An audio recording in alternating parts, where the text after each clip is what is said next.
On today's show, I'm back from down under, and I've had an epiphany. 49ers wide receiver Brandon Aiyuk takes to TikTok. Aiyuk. Let's talk about that one. And Ophny's got 100 splash hit bobblehead. I'm jealous. It's time to go balls out. It's time to go balls out. Tired of the sensationalized sports takes? Fed up with the same old rundown? Forget that. Welcome to Balls Out with Shane Wicks and Ophny Escalante. We're peeling back the layers of the game to explore the untold stories, emerging trends, and influential personalities that are reshaping sports, bringing you bold, in-depth analysis with a splash of West Coast flair. It's time to shake things up. Let's go Balls Out. Welcome back, man. Thank you. You got your love is love. I'm letting my fag flag fly today. Your fag flag. Hey, well, I don't know if he coined it, but the poem where that phrase became popular. I do not. Lin-Manuel Miranda, when he received his Tonys, all his Tonys, or what's the award you get for stage performance? Is that the Tony? When he received all his Tonys, he had a poem, and it was "Love is love is love is love is love." It's a fantastic poem, and shout out Lin-Manuel, shout out Hamilton, and shout out Brooklyn. Washington Heights was a movie also made by famous play by Manuel. Anyway, you got your shirt on. You're back from down under. You're down from down under. Tell me, first of all, how long was the plane flight from Australia from the U.S. to actually the one home always seems longer. I think the one home is actually shorter because the tailwind. Oh, of course, yeah, that makes sense. But it wasn't too bad because we didn't get to go direct. We had to go through New Zealand, so we went from SF to Auckland and then Auckland to Brisbane. So word. Yeah, it was like 11 hours to Auckland and then maybe like 4 or something to that little short hop from New Zealand to Australia. But, not too bad. I've done the SF to Singapore direct. You're on a plane for 17 hours or something like that. It's horrible. 17 hours is a long time. Yeah, way too long.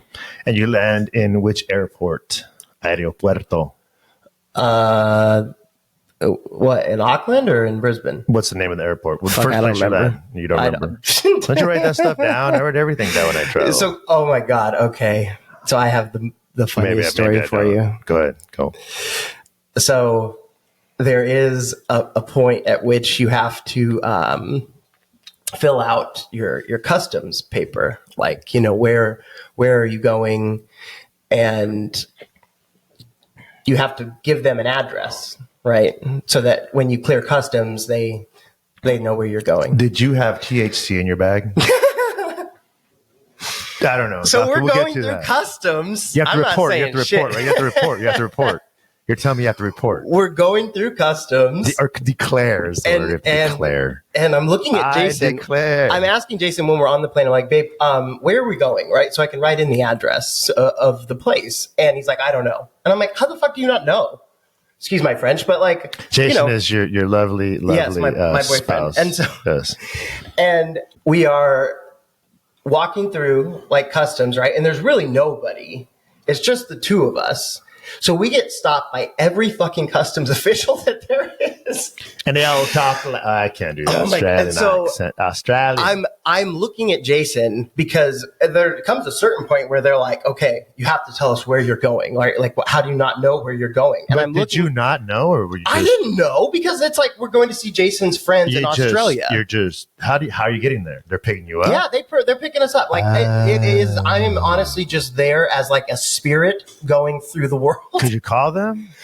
Well, Jason. Okay, so again, I don't have these people's number. Right. They are. When I spend time with them, they're lovely people. Jason? I am with Jason, good. And I'm asking him, baby, what is the address? And he cannot tell me. And these customs officials are like getting more frustrated. And then we finally get through, and we just keep getting stopped by everybody. And I'm looking at him like, and I am livid. I am so fucking mad. L-I-V-I-D, livid. Because I'm just like, how do you not know where we're going?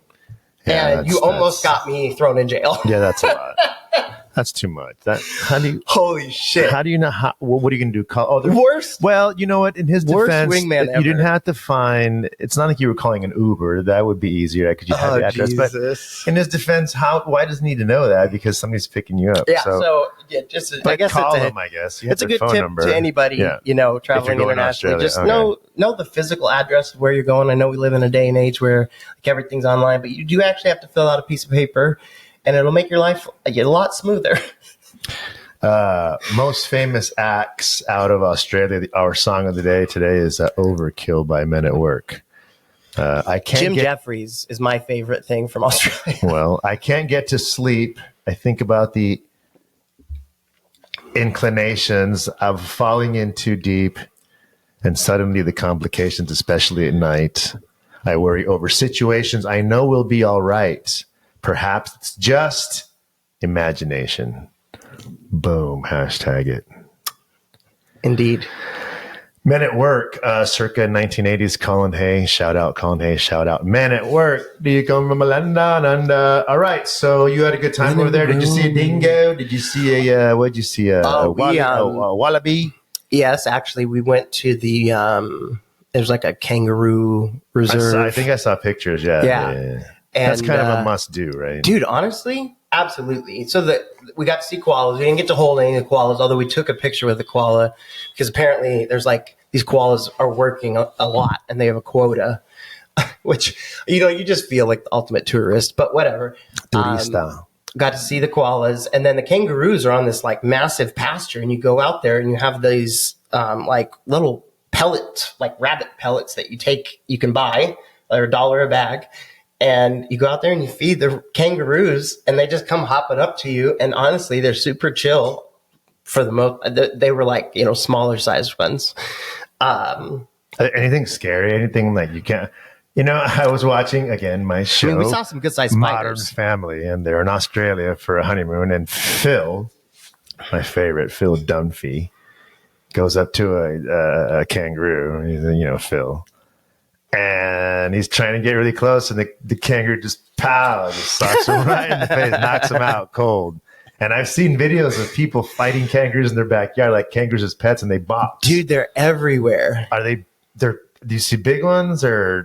So the ones that were on the reserve tall ones place were the baby ones, Yeah, they're not gonna kick you or punch you. But even the baby ones are my size. But they're wild. They're wild kangaroo there. Kangaroo. Yeah, I think that these ones, kind of born and bred in captivity, they're pretty chill. Every once in a while, one of the kangaroos will stand up, and the babies are literally my size, right? So eventually, apparently when they're born, they're itsy bitsy. But the ones we were hanging out with are still about my size, and they would stand up, and it looks like it could fucking Mortal Kombat kick you into next year. And so I avoided. And they're beefy, right? They're thick. They're buff. They're thick. They're all muscle. Yeah. Are they really? All muscle. Wow. They're not a fat kangaroo that I saw. Fat kangaroo. And then the koalas are pretty chill. They were very active when we were there. I know that they sleep for most of their time, but we were there early evening, and they were all just munching on the fucking leaves. Apparently, speaking of THC, the eucalyptus gets the koalas high, and that's why they sleep all the time. Eucalyptus. I heard. I don't know if that's true or not. I love the smell of eucalyptus. Somebody who's a science person, let me know. Is that true that the koalas are stoned? Shout out scientists, herbal scientists. Shout out, what's the study? Botanists. Shout out any fans of Chris McCandless by Leaves and Berries. Shout out Alaska. So yeah, and then so your largest takeaway outside of personal issues that happen when you travel and being in a foreign country and being too cold to go to Melbourne or whatever it was, but outside of all the things that happened, what was your biggest takeaway from Australia? I mean, Australia. Great place, closer than I thought, and I'd love to go back. Yeah. Well, all right. And the Gold Coast is just amazing. Gold Coast. Honestly. Coast. Kick. Push. Kick, if I'm going coast. back, by the way, I think that's where I'd like to spend my time. Shout out Lupe Fiasco. Let's move to rewinding. We're Giants versus Yankees. I went to that game on a Sunday afternoon, and I've got to tell you, one of my greatest baseball experiences ever. I mean, the Giants got absolutely demolished, but to watch Soto and to watch Judge and to watch, I mean, just that whole squad from 1 to 9, when those guys are approaching the batter's box, there's a swagger and a confidence about them, man, whether it's the bright cleats or whether it's the way they just stare down the pitcher or their really relaxed approach or they squat low. I mean, that roster from top to bottom is so much swagger, and they proved it on the field against the Giants that week. And that was a couple weekends ago. But I bring up that name and that game because I got a Lamont Wade. That's what made it worth it. Yeah. So well, not to mention there were a lot of Yankee fans. Yeah. Aaron Judge had like 6 suites rented out. You know, it's his first time back. Did he hit any 4? He hit 4 out. 4. Holy shit! 4. Not in one game in the whole series. I know, but so he had a good time being home. Well, he had like 4 boxes, 4 suites full of family members, and so he got a ball for each of them. It was his first. It was his first time playing in Oracle Park. Not news to a lot of people, but if you hadn't heard this, it's his first time playing Oracle Park since growing up. If you were in Australia. If you were in Australia. But they had Lamont Wade Day, and they gave us the bobblehead. I got it, and if you want to see it, this is it here. Or we have a wide. I heard that they. Okay, so that does look like a the nose thing. The Lamont nose. The water cannons. Oh yeah. Those are like look like the nose spray. Yeah, the you get it. Yeah, the Afrin. Okay, I'm not an addict. Let's see. No. All right. So here's Lamont. And actually, Lamont's coming back tonight. Yeah, the first baseman last night in Chicago played like crap. Oh, there's also a bat that you attach. Hold that, please. Show that on your camera there. Here's a bat. I don't take that. Little stickers coming. They've like really figured these things out. But you put water in the back of this thing. I don't have any, but and then it sprays water. And yeah, it's cool. You know, as far as bobbleheads go, that's pretty legit. Yeah, it's a Afrin. It's a yeah. Where's the bat? The bat's right. Yeah. So that was the giveaway that Sunday. But I got to tell you, the Yankee fans in the stadium is not annoying. It's kind of cool. It's baseball. They're annoying. They were rooting. I mean, and it was full. I mean, a lot of blue. Oh yeah, there's the bat. There is that seem right? I have to. Yeah, that's right. He just, look at that. Woo. Oh, what's that? It's clean. No. It's clean. So speaking of Bay Area sports, I was on Instagram this morning, and I saw a video of what looked like Brandon Aiyuk, and he appeared to be... Aiyuk blasting the 49ers and indicating that he will not be returning to San Francisco. Now, I know you and I talked briefly about it. I got to coach Brandon in high school, so I know the man a little bit. Obviously, I'm torn. It's been a long time. For a couple reasons. Number one is I never met the guy. I've been in practice. I've seen him. Seems like a stand-up guy. But for me, first and foremost, being a Wildcat at heart, I hate anybody from ASU. It's hard for me to like Brandon Aiyuk just because he's a sun devil, scum devil, mustard and rust. Okay, so we're gonna start there. But you know, as a pro, the guy is a player. He and Brock Purdy have an amazing chemistry. Now they've got we'll get into this in a second, but here's my angle. So he's unhappy. He made some comments. They don't want me, right? This is not news. Here's what I think is noteworthy. There's been murmurs. Here's what I think is noteworthy. For a long Every time. summer, the Niners go through the same thing. Name them, whether it was Bosa, whether it was Kittle. The list goes on and on and on. Every summer they go through this, and every fall that player in question shows up. And what happens is they are not as sharp as they should have been if they went into camp. Look at Bosa as a case in point. He came in this season and he wasn't as sharp. His numbers weren't as high as they were the season before he signed the big contract, right? Here's my take on all of it. Aiyuk will be a Niner. Here's the hot take. Put this on the hot takes. Aiyuk will be the starter, opening day starter against the Jets Thursday night, Levi Stadium. I can't remember the date. Mark it here. Aiyuk will be starting that night for the 49ers. Hot take. Hot take. Ding, Okay. ding, ding, ding, ding. Do we have any sound effects? No. So, hot take number 2, which is a dissent. DISSENT. Having known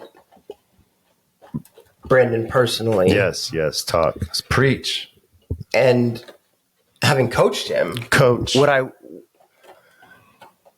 at that point in his life, and what I've seen from him since is somebody who says, "Oh, I've got here entirely on my own, and not because of anybody else." Let me but stop in you there spite for of you. 1 second. Where and how do you and Brandon Aiyuk connect? You got to stop talking over me. Done. Where and how? Okay, so high school, McQueen High School, Reno, Nevada. Okay, I coached B when he was starting as a Shout out, B. sophomore, so like JV, and then on varsity as well. So he's from Nevada. He's from Nevada, Gotcha. correct. It was not too long ago that, he came out and openly said that he was discouraged by his high school coaches from going Division I or something like that for any reason. No, the kid was ineligible. Okay, he did not have the NCAA clearinghouse. He could not play Division I athletics because he was academically ineligible. There's a reason he went to ASU. Boom. Hashtag that. Right? Like, this is not a shock. There's a reason he went to play for Herm Edwards. Boom. Hashtag that. There's a reason when he got to the 49ers that he wasn't starting, and that Kyle Shanahan openly said that he was a shit practicer and that he had a lot of growing up to do. Now, does somebody who takes to TikTok immediately to blast their employer, they don't want him because they've moved on. They don't want that attitude in the locker room. Nobody, you tell me like he's going to be the starter. No shit. He's like outrageously talented. Okay. So were a lot of other position players across the NFL whose talent could not supersede that of the detriment of their attitude on the locker room. Let me repeat that. You're not good enough to be a cancer. Now, obviously, I'm not in that locker room, but putting the pieces together from the outside, it looks pretty freaking obvious.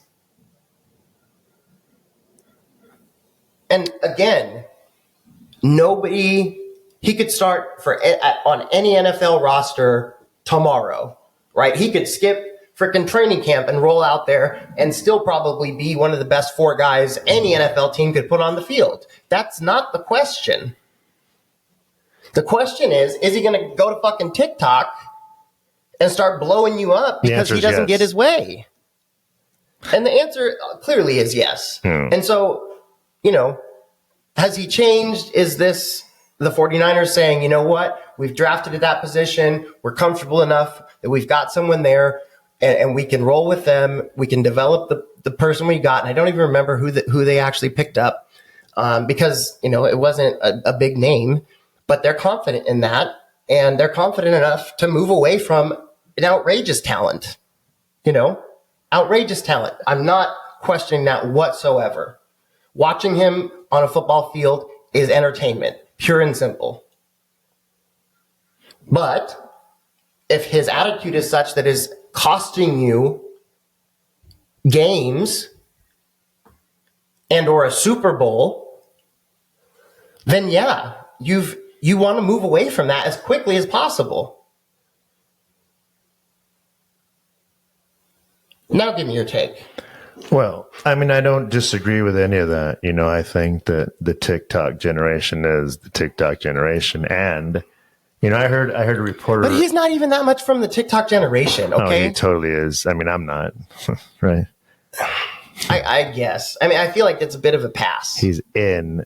Well, it's not a pass. I mean, the point is this. I heard a sports reporter today on the radio. I was listening to the radio show say, all right, can we just take the microphone? Can we just confiscate all microphones right now? Right. And it was a clever way of saying, like, these people are just talking because the microphones are in front of them because they have social media. They have platforms to say these things, right? Right or wrong, he has the ability to say that, which we didn't have back in my generation. So be that for what it is. Yeah, what you're saying is right. My point is none of that. My point is that this whole back and forth between he and the Niners is nothing new to Niners fans. This happens every summer, regardless of what kind of player Aiyuk is. Or I get it, man. He is who he is. If you ask me, he's been a brilliant talent for the Niners. The chemistry between he and Brock Purdy is undeniable. I wonder what Brock Purdy says about. I wish we could hear from Brock Purdy, but we haven't. Brock Purdy, if we could, right? Well, that's because my point is this. The reason he's going to be there is because that's what the Niners do. They do it every summer. Whether he's a good guy, deserves to be there, who knows? But he will be a contributor regardless, right? He will make a contribution regardless. And did he suck in the Super Bowl? Yeah, but it's not about like deservingness. Like, does he deserve to be there? I don't know who gets to decide that. It's not me. Obviously, he's a great talent and one of the most elite athletes on the planet, right? That's why he's playing in the NFL. So, like, does he deserve to be there? I don't know what kind of question. Obviously, I'm talking about when you're captaining a ship, right? When you're putting together a group of people who you're asking to sacrifice a lot, right? And when you're a head football coach, you're relying on so many people down the line. Put aside everybody in the immediate, who's there on Sunday mornings for meetings. Just that circle, okay? There are almost more staffers than there are coaches. And you're relying heavily on those people when you go deep into a season and make a Super Bowl run to put in overtime. You have to have a standard of behavior and decorum for your group. And when people go against that standard, you have to have consequence for that. This is no newsflash of like, I didn't reinvent the wheel here, okay? This is very basic leadership. And if you have someone who continually flouts your norms and does not want to buy into what you're doing, it's not going to matter because, great, they're going to show up for you 14 times a year. And then on the 15th time or the 17th time or whatever it was, that game in the Super Bowl, they're not going to show out because they're not prepared because guess what? They've only been there for them the entire time.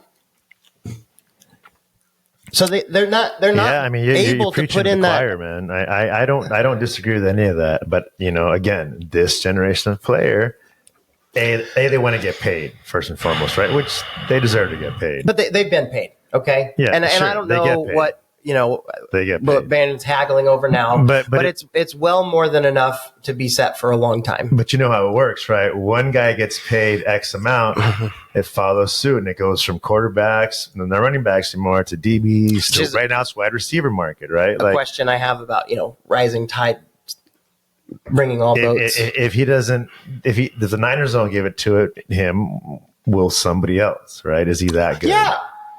So then, I think, of course. So then, it's not like Brandon Aiyuk's not going to be playing football this next year. So he's a cancer. So he's a cancer, but he's a cancer. Yeah. So what do we do about that?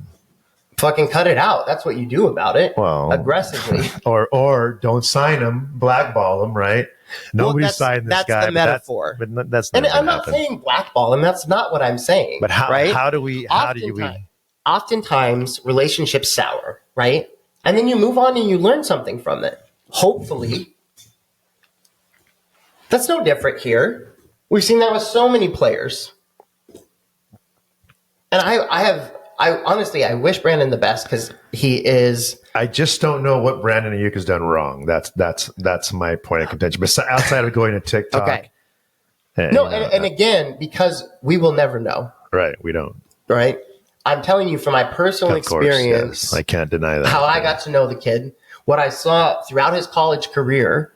Right. And how I've seen him look back on everything and take no responsibility for, like he could be an inspiration to kids, telling them like, hey, you know what? I was somebody who didn't have the grades. I wasn't eligible. And here's how I turned my life around. But instead, he tells a story, some bullshit story about how his coaches discouraged him from going to play Division I football. Like, no, we very much encouraged him to get in the classroom. Which was advice he did not take. Well, football and academics can. So, you know what? And it's no secret that I am, that I have my issues with McQueen High School football. Don't at me, because I've got mine. Don't at me, bro.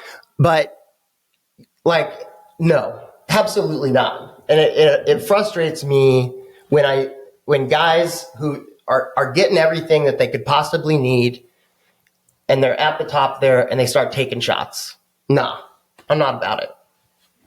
Yeah, and again, the TikTok thing just doesn't help. But again, it's the same thing. I just think it's so funny because, anyway, no. Well, I just think it was one of the guys a couple summers ago. Just they go and they delete their Instagram accounts, and then when they sign the contract, they put everything back. It's all a game. I've done it too. It's all a game. Tell you, right.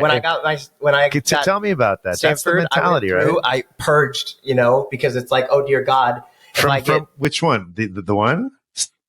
What? Which one did you purge? What school? On my Twitter, everything. Are you kidding me? What did you purge from those accounts? Just the account itself, or the schools? Yeah, actually, for a point, I was just completely off social media. But that was like, I was getting a number of death threats, and it just wasn't worth it anymore. So on the advice of counsel, I deleted my social media for a while, but now I'm back. Fuck it. But it's very stressful. And I don't believe in fucking cancel. Excuse my French. Stop swearing. I don't believe in cancel culture. It's not French. That's English. You said fuck. I'm not. And I honestly, not only do I not believe in cancel culture, I have such issue with it because, it's almost like summary execution, but you have you have to live it out for the rest of your life, right? Because you lose your job. If you lose your ability to make money, right, and you lose your social standing, like what's left for you? And that is what cancel culture does, and I am completely opposed to it. I despise it tremendously. I know this is not anything new on the bully pulpit. Cancel culture. Okay, well, hold the phone. I'm thinking as you're talking. Cancel culture is a result of a group, a disenfranchised group, or a group that's been abused in a certain way or underrepresented in a certain sector of our population or unacknowledged, right? It's a result of these groups taking a stand, declaring their right to be who they are. Coming out to the world as they are without any fear. So my point is this. Isn't cancel culture sometimes a result of the LGBTQ movement, right? Oh, you're blaming us now. No, I'm not blaming anybody. I'm just saying that's... You're blaming us for this. The Pope's talking about faggotry. This is a banner word of the day. Faggotry. I actually grew one of those in my backyard, but it didn't grow for some reason. I don't think I had the right soil.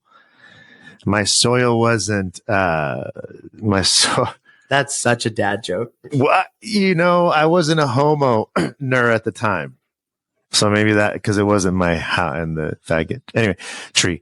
All right. So yeah. So I don't know. Yeah. I mean, that sounds like assigning blame, I guess. But can you rail against the establishment, against the woke generation, if it's the woke generation that is allowing us to be more open-minded about things, right or wrong, right? I'm not saying that I'm on this side or that side of it. I'm just saying, isn't that what they do? Isn't that the whole point of being woke? To say, hey, look, I'm gay and I'm proud and I'm allowed to walk into wherever I want and be gay. That's woke. Isn't that woke? The phrase has been co-opted so much. Yeah. Well, yeah. It has such a negative connotation, but undeniably, the LGBTQIA plus, that's a big ass set of letters. Why they ever got lumped together, I don't know. I hear sirens. Hear the sirens. Shout out Pearl Jam. Ophny started the fire. But the time is burning with it. And we're good. Okay.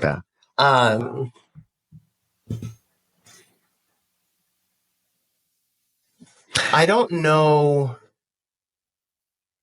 It's funny, as I was researching for today's show, I was like, okay, what progress have we made, in sports and all, in terms of the LGBTQ movement? And, from a major American sports perspective on the men's side, that's a quick sheet, right? Carl Nassib, and we're done.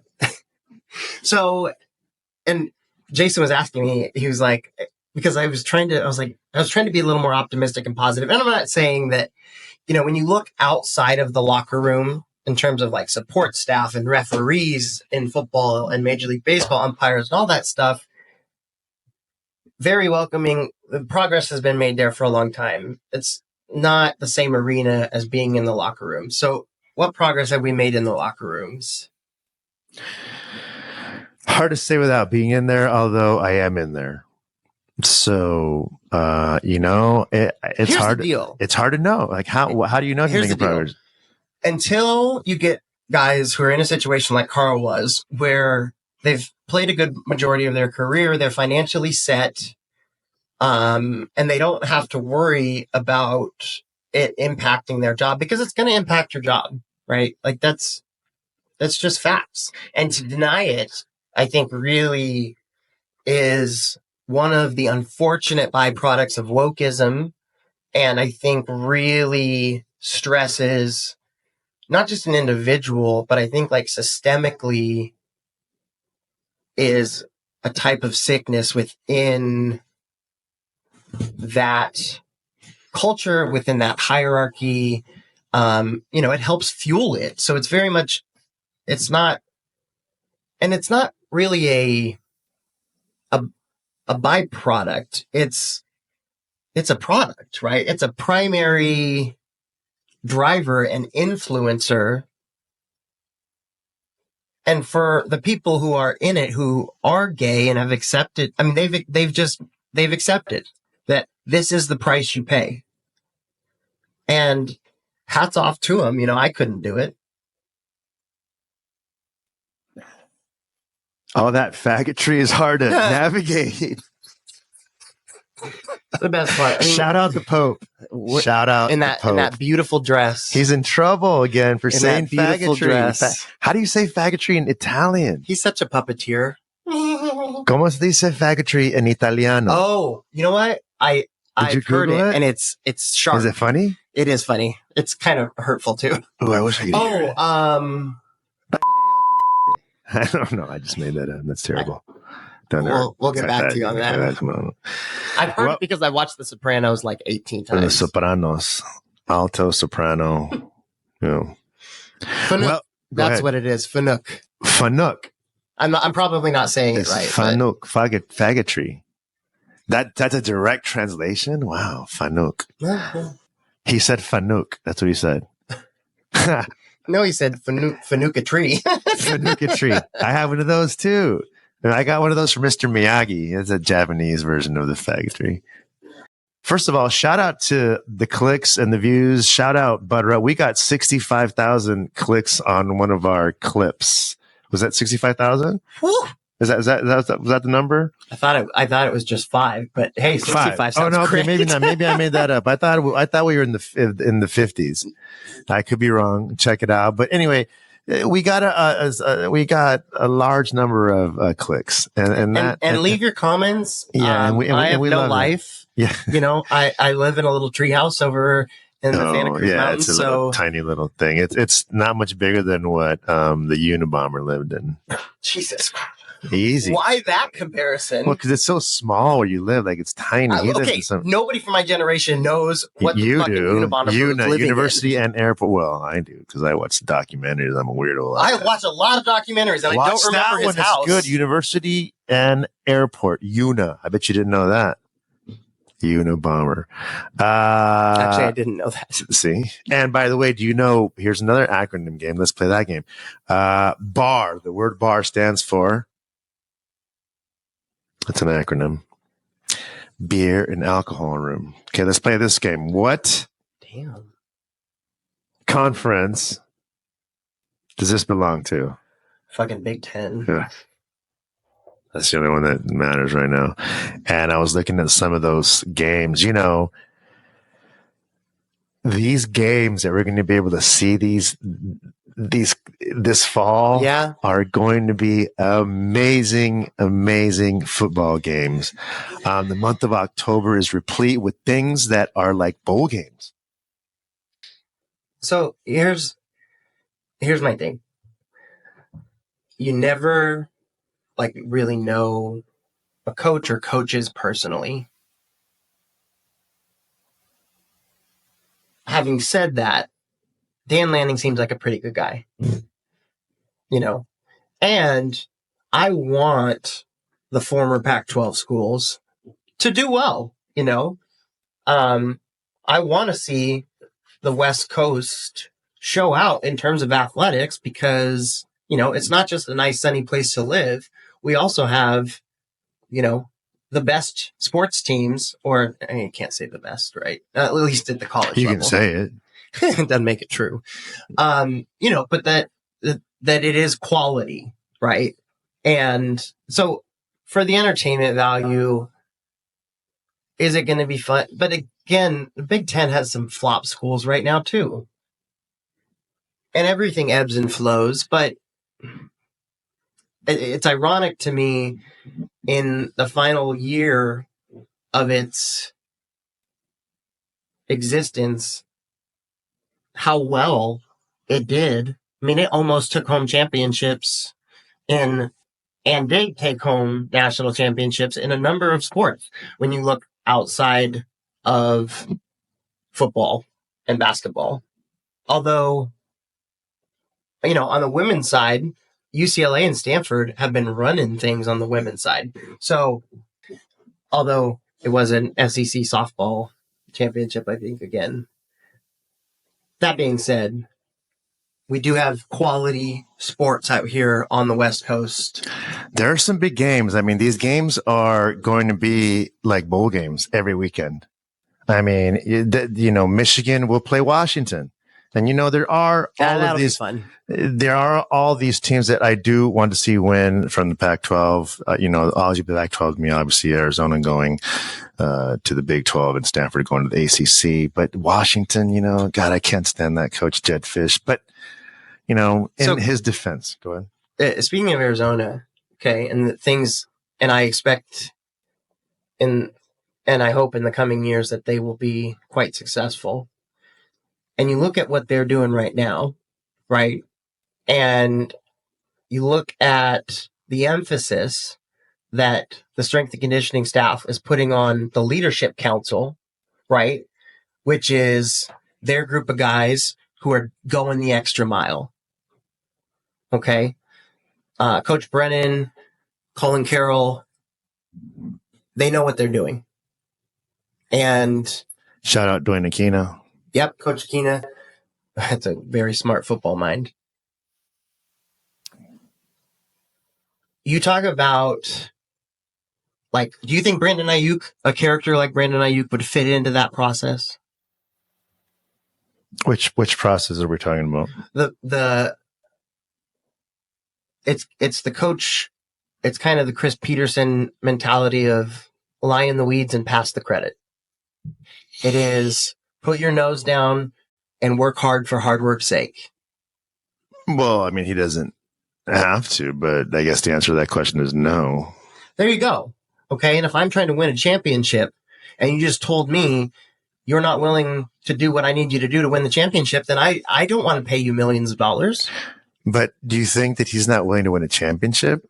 I mean, we're speculating at this point, if he's right? Not, if you're not willing to do what it takes in terms of sacrifice for the team, you know, I think it's not ironic at all to me that Aaron Rodgers, you know, there's this story about him not being there for mandatory minicamp.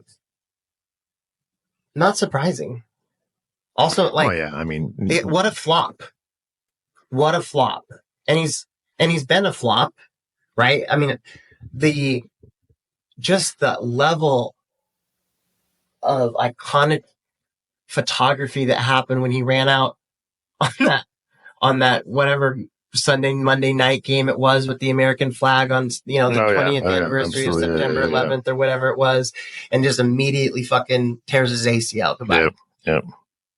Well, and not surprising. All the media and scrutiny, right? Because he's busy being on Pat McAfee's show and not busy like honing his craft. Shout out ayahuasca.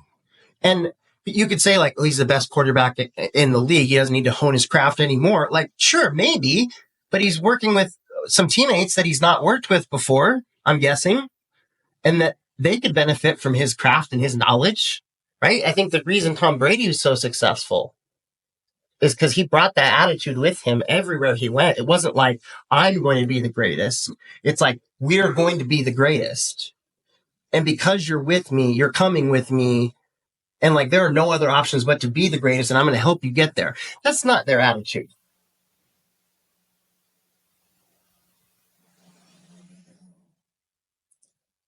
I rest my case. It's hard to know. I mean, you have firsthand experience, so Agreed. I'm not going to. And I try not to speak about people that I don't know. Right. And the fact that, again, we're going to bring some hard hitting, and these are, you know, this young man, you've worked with Correct. him. Nothing much has changed except he's older, right? He's still up to the same hijinks. I mean, it's and apparently money and fame don't make you a better person. They would make me a better person. Shane, I want to, again, we want to thank everybody who's clicking our likes. Thanks for watching. Make sure you get to our podcast. Make sure you give us a like, leave comments. Shane's going to help you out with that. He's always available. He will write you back. He says hi. But Shane, I want to come back because we touched on some pretty heavy things. There's a TED Talk that you did. And I want to just preface that by, before we get into that, I want to say this. So, I met you, you know, we talked about our Venn diagram where we crossed. I was over here at the university right down the street. We know people. We both worked there at different times. And then we started talking, and then you had this opportunity to do this thing as a result of something you'd done before, right? And that was a TED Talk that you did. I'm going to let you talk about that. But you directed me, you and I, we went out for lunch, with our significant others, and we were sitting talking about this project. Doing this, getting getting going on this, and you mentioned your TED Talk, and I was kind of blown away because a TED Talk is a big deal, right? I mean, that's just not something that happens overnight. I'd like to do a TED Talk, but I don't have anything important to say. So you mentioned it, and Jenna, my significant other, said to me, because she went and watched it, and I didn't watch it yet because I was just getting around to it, and she said, you've met someone really special. This is a really powerful story. And I thought that was a really nice compliment from somebody who just met you one time and saw that and said, this is a person's very, very special. Like so TED Talk, walk me through it, because I watched it and I was absolutely blown away. And of course, I'm looking at it from the angle of, okay, you had to rehearse this. Like, is there a teleprompter? Like, have you been on that stage before? Who's your sound guy? Was there a microphone? Did you have a monitor? I'm stupid like that, but that's all part of it, I bet. Walk me through the process. Talk to me about that TED Talk. I mean, what a fantastic and direct our listeners, viewers, sorry, to that, pun, whatever, direct them to that talk. Yeah. Well, thank you, Jenna. That's very sweet.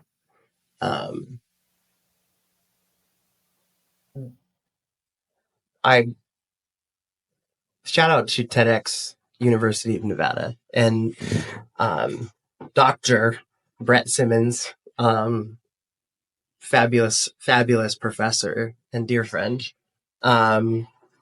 because they are the utmost highest level of professionals in terms of like everything that they do, from, pre-rehearsals. It's like a year-long process, or not quite a year, maybe 10 months, something like that. And they're just professionals, first class all the way. We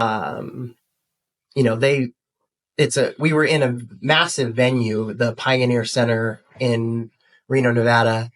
Shout out Wolfpack. Double deck. Yeah, go watch venue. And they had sound equipment, everything, like a full production team. And, they actually had makeup artists backstage.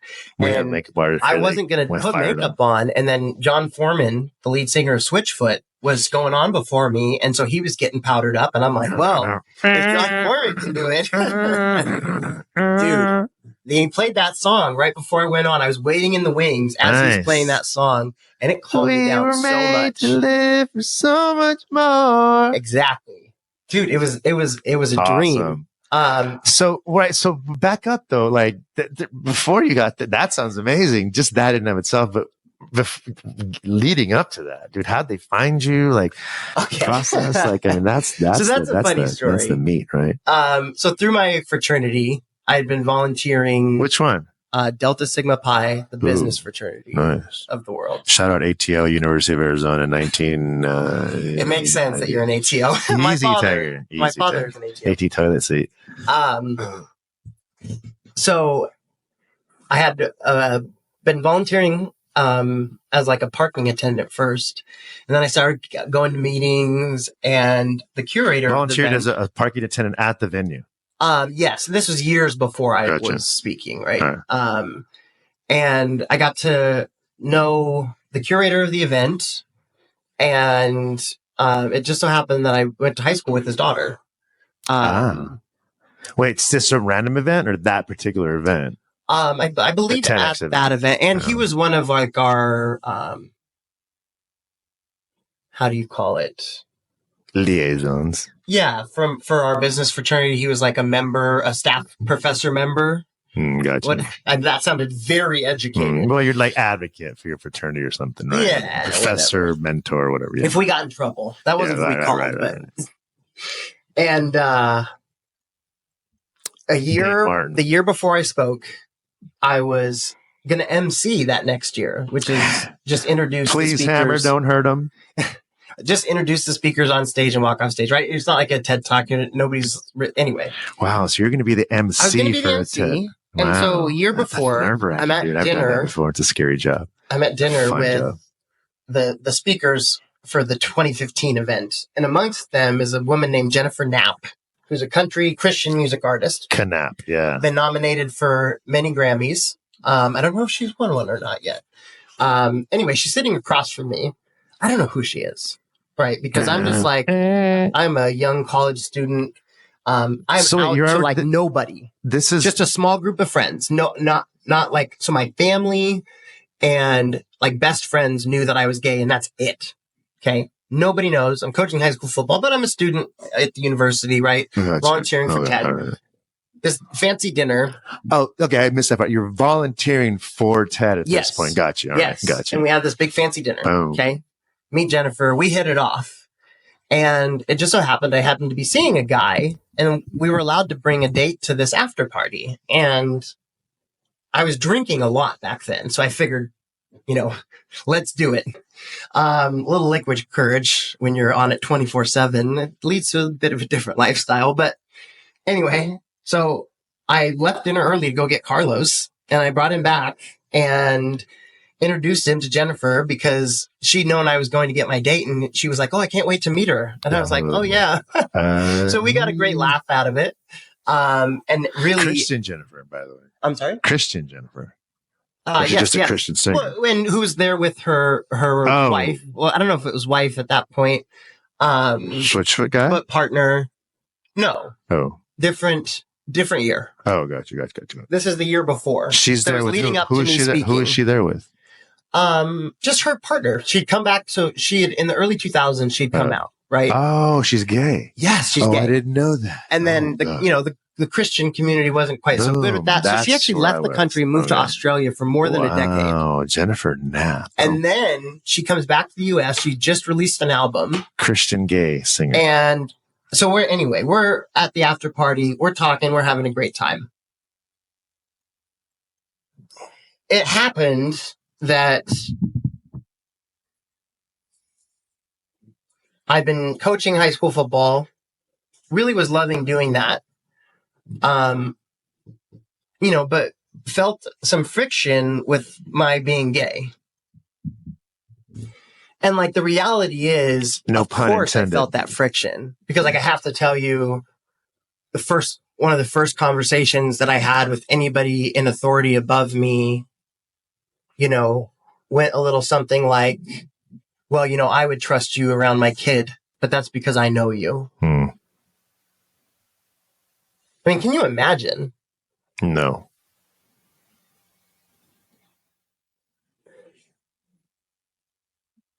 I was struggling. I did not think the coming out was an option, but I pretty well knew that I was going to drink myself to death if I, stayed in the closet. It just was not working. Brett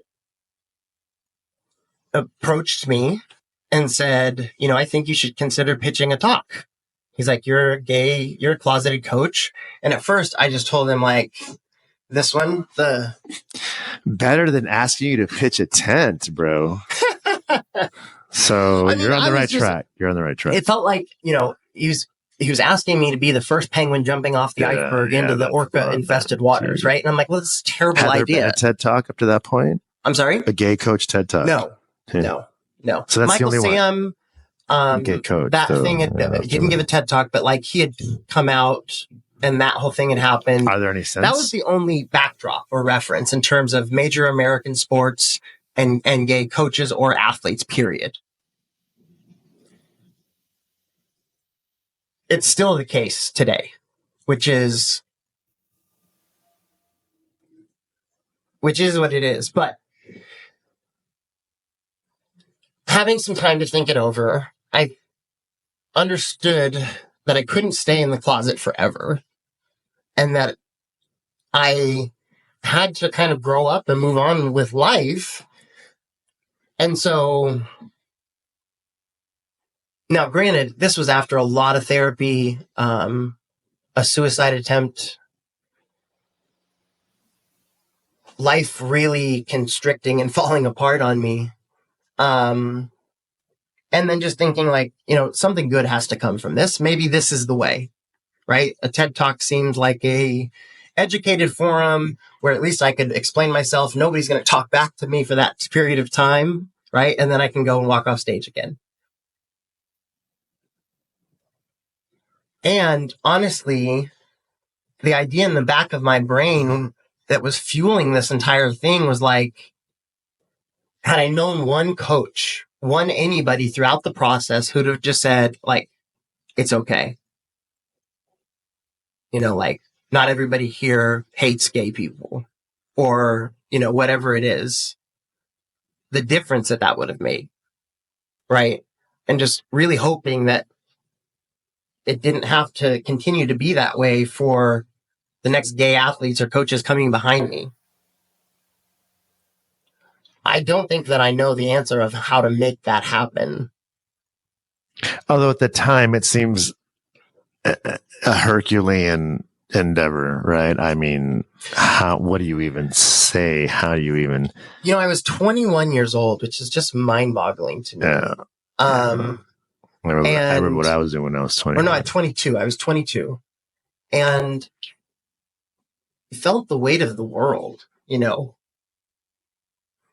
which I think has a lot to do with just like kind of my own selfishness complex, which, you know, I'm trying to grow out of. You know, but all the same, like, there were just some really shitty realities for me after coming out, as well as there were before, you know, like we've talked about. You know, and I understand today why when you search gay football, insert blank here, you know, you get a very small number of results. Leading up to the TED Talk, I would get this question a lot, which is, why is it important, like, to tell anybody? Why is it important? What are you doing? Okay. Why is it important to do it in a public forum?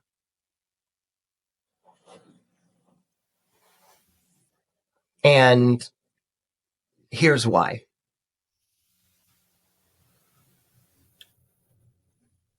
When you're in that environment, you know, you're kind of walking into the lion's den.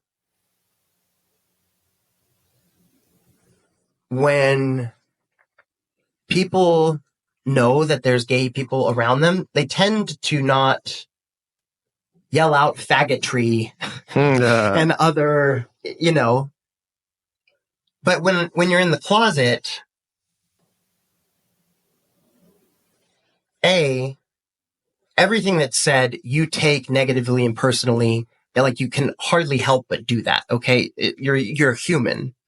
So when people are displaying this, you know, vitriolic, aggressive and violent hatred of gay people as a part of their MO in this world, you know, like you're going to believe that shit after a certain period of time.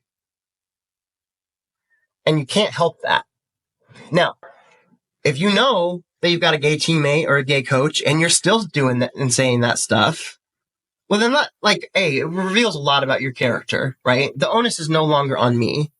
And here's the way I think of this, because in my time coaching, you know, yes, did I have experiences?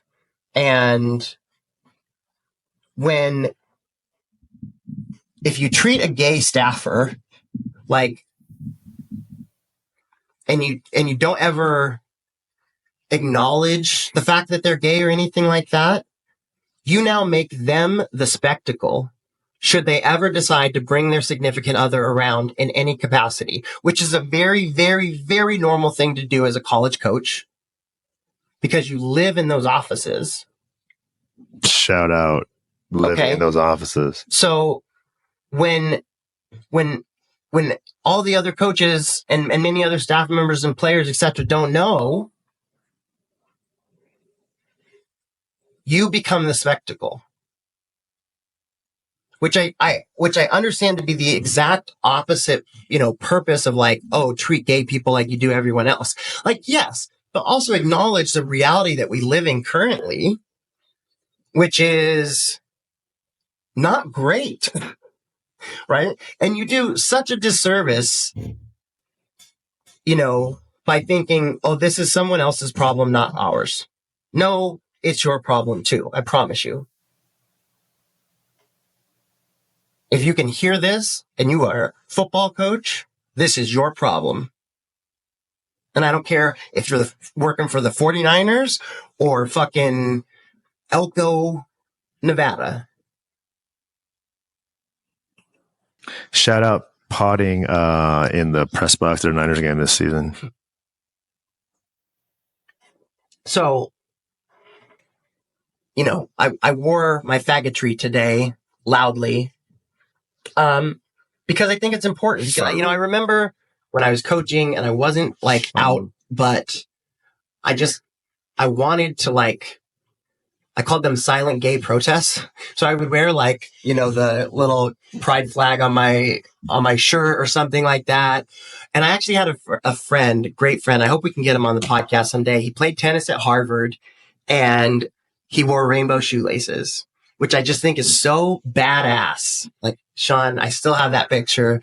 It's one of it gives me strength in the moment, So the reason I wear a, loud, ugly jersey is to acknowledge the fact that there are so many people who cannot, it's just not an option. If you're working in the SEC or so many places, it's just not an option. And for guys and players in the NFL, until they reach a certain point of financial stability and, comfort in their own career, it's probably a bad financial decision. And until we acknowledge that that's still the facts and the reality, cancel culture be damned. This is useless. This is so counterproductive in every respect. So, I will continue to display my faggotry proudly, and I'll thank the Pope Master Puppeteer in his beautiful dress. Sir, you look lovely today. And thank you for just inventing the best word ever, faggotry. Faggotry. Fanukatry.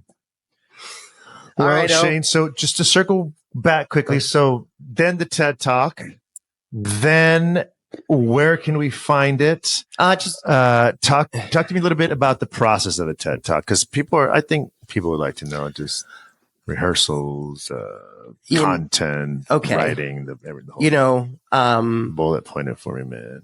Well, I wrote the talk,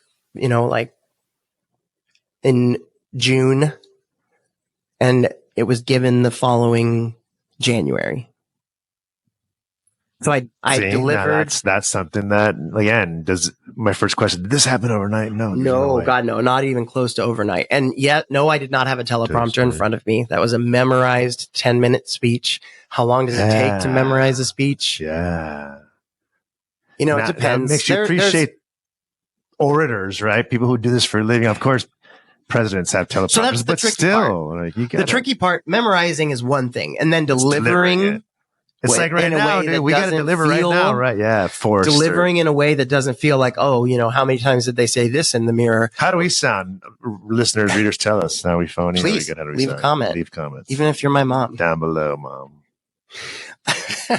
Down below. Click the button. Yeah, click the button. Yeah. So yes. Delivery. There were many practices leading up. There were several on-stage practices. Let's call them rehearsals, man. Make it official. There were several rehearsals, several on-stage rehearsals. You had a earpiece too. You had one of those. No, that's the mic. It's the mic. No, you had, but you had it wrapped around your ear and it came here, right? You had one of those Janet Jackson mics. I believe that's true. Yeah. Yes. That's cool. So there's a person Could you hear yourself backstage. though? You can hear yourself. No. Was there a monitor there in front of you?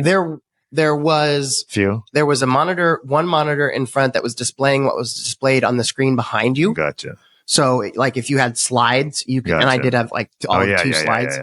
Yeah. So you could see that. There was about hearing yourself. Could you hear yourself? There was a big timer in the camera bay in the back there that was telling you. Nailed it to the 10-minute, right? Are you 10 exactly? It was 9 minutes and some odd seconds, but wow. Well, and actually it was not because you don't see it obviously, but I froze for like a significant period of time. I cracked a couple of jokes and then came back and finished it. Wow. Wow. I'd like to see that outtake. I would too. Brett, where is it? Brett, send me the outtake. Shout out Brett. TEDx, Nevada, 19. But yeah, and then I got off stage and Brett was waiting in the wings and I started crying and like I fell because I was so exhausted. Release. And then, unfortunately I was one of the last speakers of the day. On a day that, started at like 8:00 in the morning. Well, the event started at 8:00 in the morning. We got there at like 6:30, whatever it was. Yeah, you did. And then, not begin speaking until the very end of the day. Thank God for John Foreman. Seriously. Literally. That was so beautiful. That was he was made to live for so much more. I fell in love with A Walk to Remember. That was like when I was, oh my God, as a kid, that was the greatest movie. We're talking about somebody else. I thought you were talking about the lead singer. That same dude? Same dude, my man. Same dude. He was in that movie? No, they scored the soundtrack. Yeah. Sorry. Yes. So like all those songs were released as a part of A Walk to Remember. What's his name again? John Foreman. John Foreman, if you're listening. He's sober. He's Christian. In the program. He's a Christian. No, dude. He's in the program though. Is he? Yes. Wow, which program is that? Are you allowed to out him? Isn't the second letter it's well publicized. The second letter of Alcoholics Anonymous is anonymous. I'm sorry. The second letter in A stands for anonymous and optimus. Anyway, well, thank you, Shane. How do we, well, okay, let me come back to this. So I watched it, man. It's powerful. It's raw. It's emotional. It hits, as the kids say, right? It hits different. Because your sincerity comes through and, you watch, I've watched how many TEDx and TEDs we've watched, and some of them you shut after, turn off, move on after 30 seconds. Oh, yeah. The person's trying too hard. Or I don't even know how they got past, but they're for the most part, they're good. But yours, dude, is just raw. It's a different topic. It's content that has not been delivered in such a raw, emotional way and openly, man. And I gotta applaud you, bro. I wish I had the applause button to applause, but you do actually. How do we? Yeah, well, that's it. That's laughter, bro. Applause. Yeah, here, Shane, for your TED Talk. Yeah.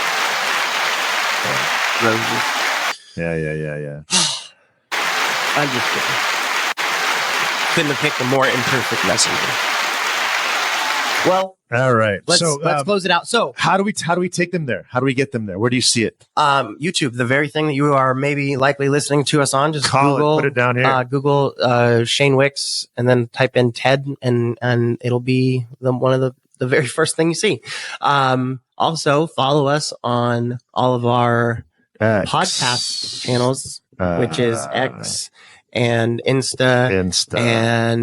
And we are now officially on Apple Podcasts, Spotify. We're on Snapface. That was Bill Belichick. Snapface. By the way, Bill Belichick is a 24-year-old girlfriend. We'll come back to that next week. Thank you, Shane. It's so good to see you, bro. It's good to be back on this carpet. Dude, and this thing, we're going to tighten it up. We're going to get there and expect some big things. We're going to have multiple green screens next week, so we're not sitting next to each other. And we're going to have some guests. We're not going to tell you who they are yet. Ooh, I'm excited for the guests. We'll talk. All right. Let's rock it. Hey, this is Balls Out, and we are outie.